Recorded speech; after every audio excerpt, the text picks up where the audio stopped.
So the question is, who should you defeat in the final analysis? And the answer is, you should defeat your former self. You should be constantly trying to do that. And you're the right control for yourself too, because you're the one who's had all your advantages and disadvantages.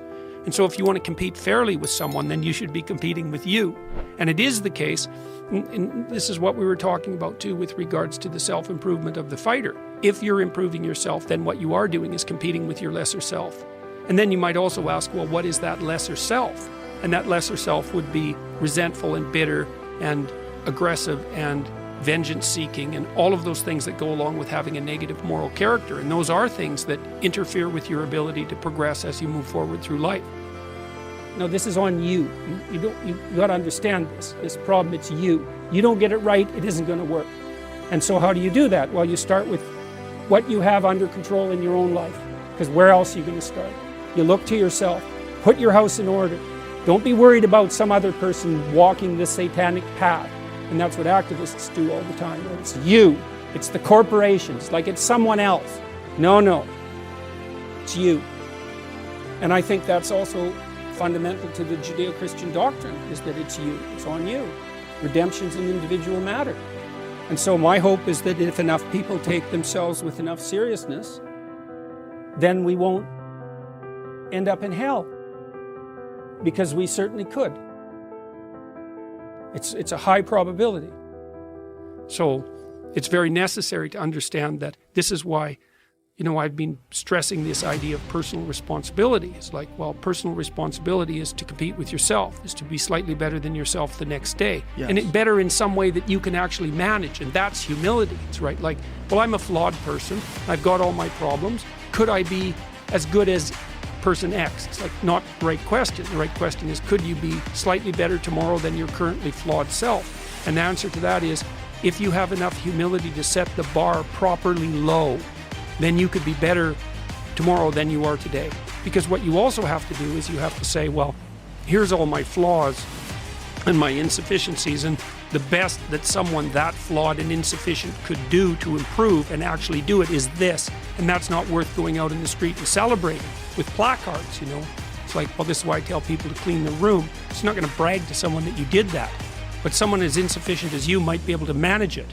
And that means you actually are on the pathway to self-improvement, and you're transcending your former self. And you might say, well, what's the right way of being in the world, if there is such a thing? And it's not acting according to a set of rules.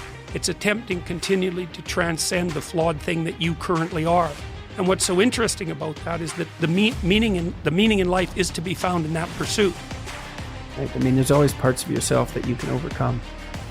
And so that's William James' moral equivalent to war, essentially. If you need something to grapple with, and you probably do, you can find that. You just look inside, you'll find something to grapple with.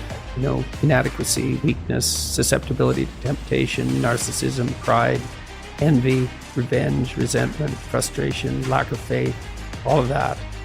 That'll keep you occupied if you really grapple with it. And that's an ancient theological question. What's up with the devil? Why does the possibility of evil exist? Why is there an eternal adversary? See that reflected in Cain and Abel, right? At the beginning of the Genesis stories, essentially. The first two human beings are good set against an adversary. And that's what opens history, that story. You think, well, why would God construct a reality where an adversary exists? And maybe it's because all things considered, a world with an adversary is a better world, just like a garden with a snake in it is a better garden. These things aren't easy to understand. No snake, no necessity to contend with snakes. And so why be awake at all? No adversary, no challenge. Why be challenged? Because maybe you're better for the challenge. And maybe that's the challenge, to see if you can be better for the challenge. You battle with someone external who's malevolent, let's say, or you think they are, and usually you've got that mostly wrong, but not always.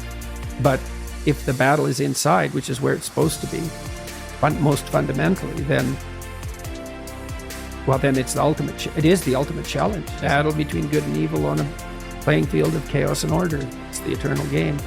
And, you can play that out in the external world, but part of what the religious enterprise is about, and the Christians have really contributed to this, is the notion that sacred battle is fundamentally spiritual. which is to say, in some sense, fundamentally psychological. It's to be fought on the battleground of the soul, internally. It's a subjective issue. How do you defeat evil? You defeat the evil in your own heart. That is how you do it. And so if that's all being acted out for you in the world, well, you've misplaced Satan. That's a good way of thinking about it. This is another weakness, I think, of the atheistic position, because it's pretty hard, it's easy in some sense to dispense with belief in the highest good, but it's not so easy to dispense with belief in evil. So that's a big problem. So then where do you localize it? And you can find evidence of it everywhere, certainly in institutions. I mean, that's the whole systemic racism, corrupt patriarchy narrative, is that Satan is to be found at the core of our institutions. And to some degree, that's true, because everything we do is corrupt to some degree.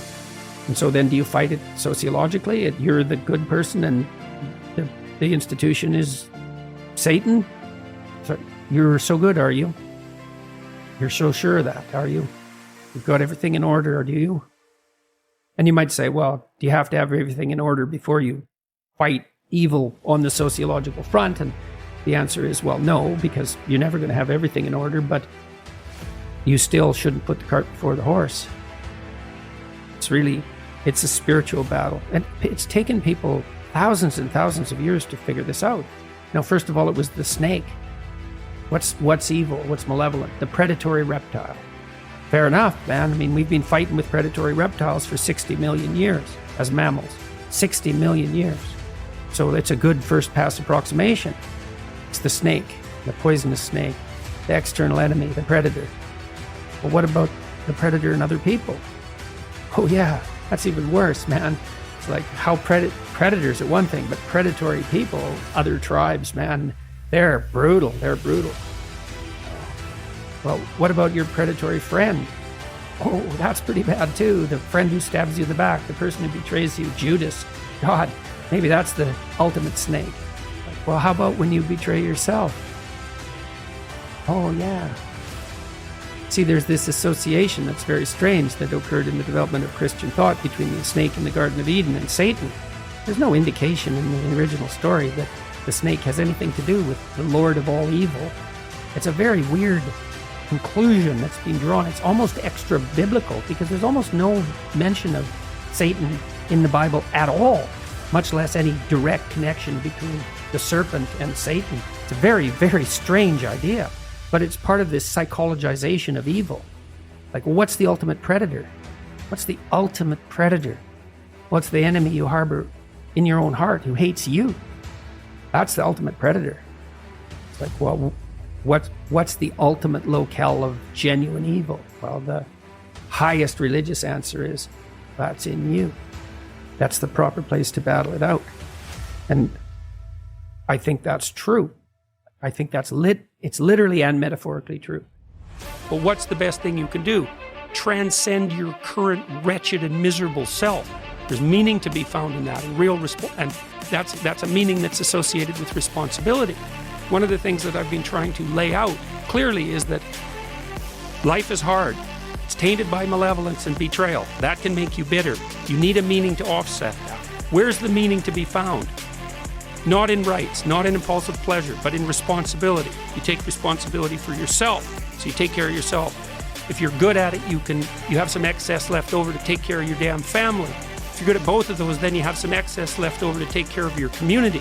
Those are heavy burdens. You pick up the burdens, you find that's meaningful. The best way to pick up the burden is to continually improve yourself. And that's where the meaning is to be found. And so that meaning is in the continual self-transcendence. That's letting your old self die and the new self be reborn. There's not only more to you than you know, there's more to you than you can imagine. You have an ethical responsibility to act in that light.